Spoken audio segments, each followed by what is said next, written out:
Halo guys, kembali lagi bersama gue Nandi. Pada video kali ini, gue akan membahas salah satu film seru dari Prancis yang berjudul Les Deux Mondes 2007. Tidak pernah lupa, gue selalu mendoakan agar kalian dan keluarga bahagia serta sehat selalu ya.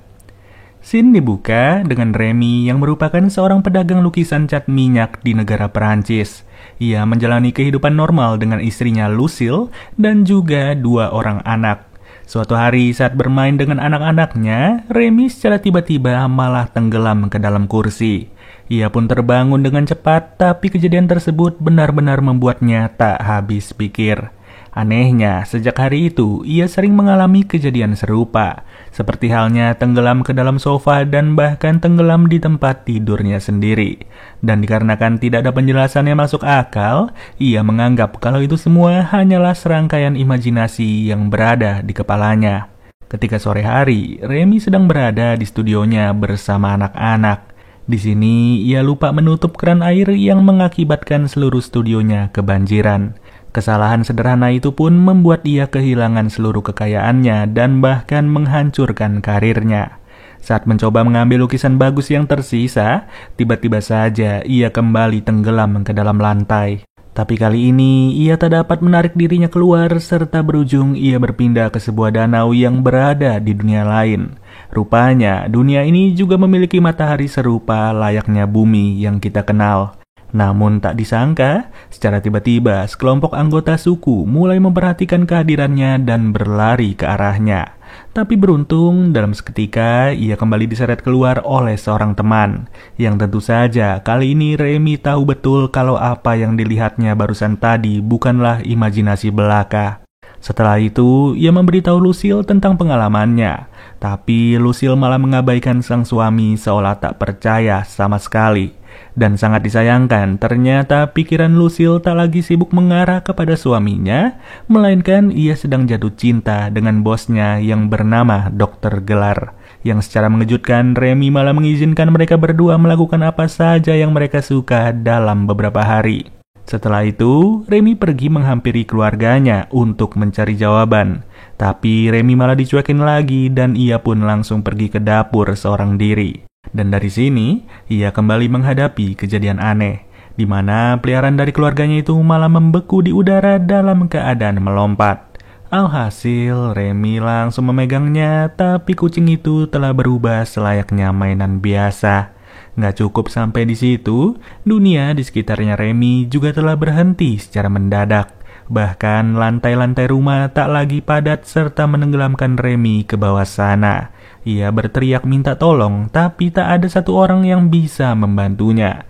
Dan ketika membuka mata, Remy ternyata sudah berada di tengah hutan yang lokasinya sendiri tidak diketahui sama sekali. Ia pun berjalan menyusuri jalan setapak dan melihat sekelompok suku yang sedang berburu hewan. Sontak, Remy langsung mencoba untuk meminta bantuan, tapi ternyata permintaan itu merupakan tindakan yang salah. Remy segera melarikan diri sambil diikuti oleh para anggota suku yang berniat mengkonsumsinya sebagai makanan.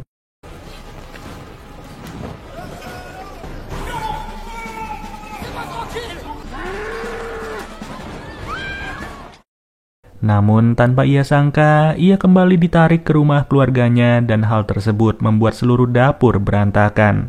Remy pun terus mencoba untuk menjelaskan apa yang terjadi sebenarnya. Tapi mereka tidak percaya karena alasan Remy tidaklah masuk akal sama sekali. Saking gak percayanya, Remy juga dibawa ke seorang dokter dan apa boleh buat si dokter juga tidak mempercayai Remy. Saat pulang ke studionya, Remy langsung disambut oleh berbagai pihak yang menagihnya tentang banyak pembayaran. Namun lagi-lagi, gak ada angin gak ada hujan, dunia mulai mengalami lagging secara mendadak. Remy pun mencoba untuk menghentikan dirinya sendiri, tapi usaha tersebut tidaklah berhasil. Ya, kalau dihitung sih udah 3 kali peristiwa ini menimpa Remy. Terlebih, Remy malah muncul di atas pohon dan hal tersebut sangat disadari oleh anggota suku. Hambatan bahasa antara Remy dan orang suku benar-benar menyebabkan kebingungan pada awalnya. Tapi tak lagi setelah Remy dipaksa untuk memakan buah beri hijau yang secara ajaib membuat mereka saling memahami.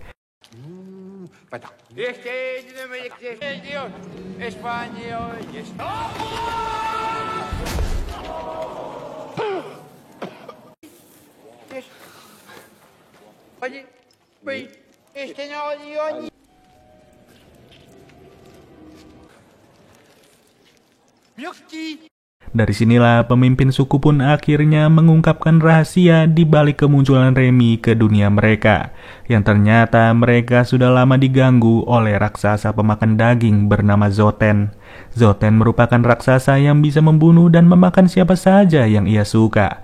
Sampai pada akhirnya, para penyihir suku menemukan sebuah solusi yang tertulis dalam buku-buku kuno, di mana nantinya hanya ada satu orang pria dari dunia lain yang dapat menyelamatkan mereka dari Zoten. Alhasil, selama seminggu terakhir, mereka telah melakukan ritual untuk mengundang pahlawan tersebut ke dunia mereka. Maka dari itulah tak heran kalau dunianya Remy mulai mengalami glitch atau lagging secara tiba-tiba, yang berujung ia terbawa ke dunia alternatif seperti sekarang ini. Remy kemudian dibawa ke ruangan terisolasi di mana ia dipaksa untuk memikirkan rencana terbaik. Tapi tiba-tiba Remy malah diteleportasi kembali ke dunia nyata. Namun kali ini ia tak ingin lagi memberitahu orang sekitar tentang dunia alternatif karena sudah pasti mereka semua tidak akan percaya. Saat itu jugalah Remy pergi ke perpustakaan untuk menyelidiki pengalamannya lebih lanjut. Hanya saja pencarian internet tidak menunjukkan jawaban logis sama sekali terkait apa yang ia alami di dunia alternatif. Ya, apa boleh buat, dengan tekad yang kuat, Remy sengaja mengkonsumsi banyak protein demi mendapatkan otot terbaik sebagai bentuk persiapan melawan Zoten. Dan ketika kembali ke dunia alternatif, Remy sudah menjadi orang yang sangat-sangat baru. Ia ingin membuktikan bahwa ia benar-benar bernilai di mata para anggota suku. Ia pun diberikan pedang khusus untuk melawan Zoten, si monster raksasa. Di sini, Remy segera memberitahu mereka untuk pindah ke desa baru selagi Remy akan terus menjaga mereka dari ancaman Zoten. Sontak, perintah ini pun membuat suku itu percaya bahwa Remy adalah penyelamat mereka.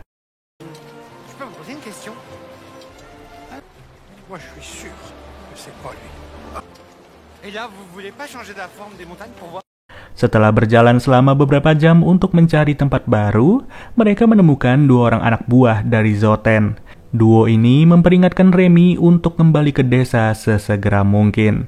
Namun apa boleh buat, Remy tetap melawan mereka sambil terus mengandalkan berbagai keterampilan yang baru saja ia pelajari. Dan gak perlu waktu lama, Remy berhasil membunuh salah satu dari mereka, sementara yang lain terlihat melarikan diri secara serempak.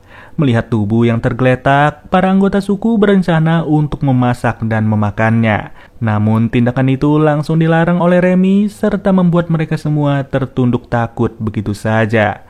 Beberapa saat kemudian, sekelompok orang mengungkapkan bahwa Zoten merencanakan serangan dan perang akan segera terjadi. Dari kabar itu, Remy pun kembali lagi ke dunia nyata demi bisa membaca buku tentang taktik perang serta formasi pertempuran.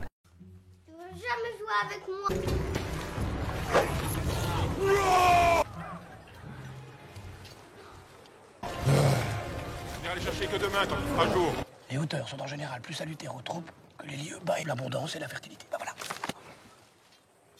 Sur la hauteur. Il faut s'installer du côté du mythe. Sadar kalau rasa motivasi dari pasukan sangatlah penting, Remy langsung memberikan pidato kepada suku tersebut. Atas kalimat motivasinya, orang-orang langsung merasa siap untuk berjuang demi diri mereka sendiri dan juga keluarga mereka. Selama masa-masa persiapan perang itulah, Remy memutuskan untuk tinggal dengan suku tersebut. Sambil dikelilingi oleh wanita yang siap melakukan apa saja untuk menyenangkannya, Remy tetap merasa tidak tertarik. Itu semua bisa terjadi karena ia sangat mencintai Lucille alias sang istri. Beberapa jam setelahnya, perang pun sudahlah dimulai. Para anggota suku terus melakukan apa yang diperintahkan Remy demi mencegah lebih banyak korban jiwa. Remy memutuskan untuk menerapkan strategi yang sudah ia pelajari serta menggerakkan pasukannya untuk menyerang.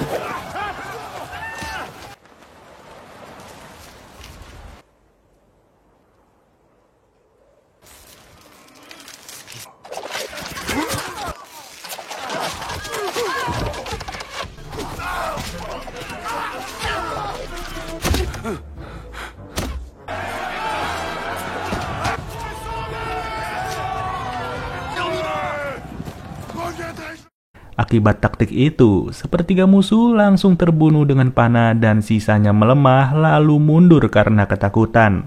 Alhasil, para anggota suku pun langsung tunduk kepada Remy.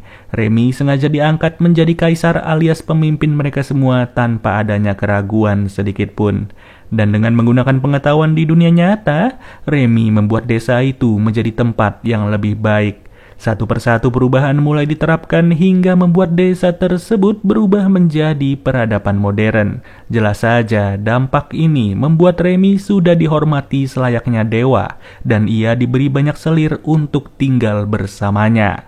6 bulan setelahnya, kewibawaan Remy sebagai kaisar langsung memberi dampak terhadap kehidupannya pribadi.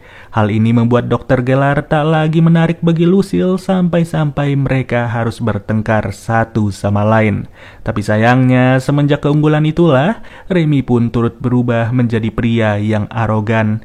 Ia memperlakukan orang-orangnya seperti pelayan sambil terus membiarkan kesuksesan menguasai kepalanya. Awalnya, orang-orang di desa masih berkeinginan untuk mengikuti perintah Remy selama beberapa bulan. Tapi seiring berjalannya waktu, mereka semua pun mulai memberontak. Mau gak mau, Remy langsung pergi untuk berbicara dengan rakyatnya terkait keluh kesah yang dirasakan selama ini. Di mana para anggota suku mengklaim bahwa mereka terlalu banyak bekerja serta dibayar dengan upah yang sangat sedikit. Remy pun mencoba untuk bernegosiasi dengan para pemberontak, tapi usahanya tidak berhasil. Yang pada akhirnya, Remy langsung ditangkap serta diusir dari desa tersebut. Setelah kembali ke dunia nyata, Remy pergi ke seorang teman sambil memohon agar studionya kembali dibuka. Jelas pada titik ini, Remy jauh lebih rendah hati dibandingkan ketika ia menjadi seorang kaisar. Hidupnya kembali ke fase sederhana sampai-sampai ia mulai menjalin hubungan dengan seorang klien bernama Delphine. Namun tiba-tiba, Remy malah ditarik kembali ke dunia alternatif tanpa alasan yang jelas. Dan ternyata suku itu sengaja memanggilnya untuk membunuh Zoten serta memenuhi ramalan yang ada. Remy pun langsung dibiarkan masuk ke dalam sebuah goa bersama monster itu.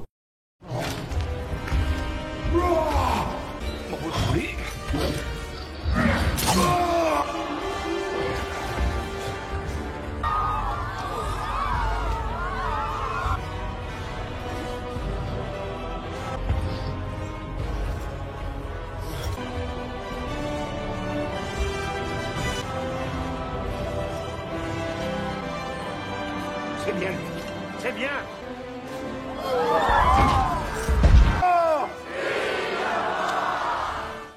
Tapi sayang, bukannya dianggap sebagai pahlawan, para anggota suku malah berniat memakan Remy demi memenuhi syarat terakhir dari ramalan. Celakanya lagi, seorang penyihir tua malah menghancurkan sebuah artefak yang selama ini dijadikan portal teleportasi. Dan tanpa portal itu, Remy tidak akan bisa lagi kembali ke dunia nyata.